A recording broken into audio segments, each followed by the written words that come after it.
Tasavvur qiling, trassada soatiga 200 km tezlikda uchib ketyapsiz. Kutilmaganda yoningizdan bitta mashina quvib o'tadi. Eng qizig'i shundaki, u orqasi bilan ketyapti.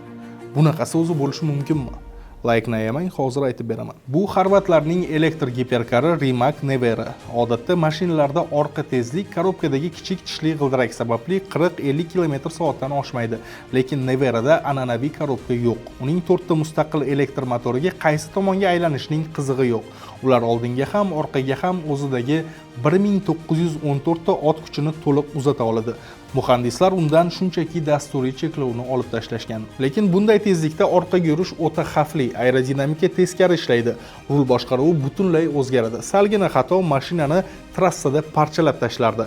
Ammo bir necha yil oldin professional haydovchi bu mashinani orqaga haydab 275 km/soat tezlikgacha olib chiqqan va Guinness rekordini o'rnatgan. Bu elektr maxluq orqaga qarab yurganida ko'plab benzinli sportkarlarning, masalan, Mustang, Camaro'ning oldinga yurishidan ko'ra tezroq harakatlana oladi.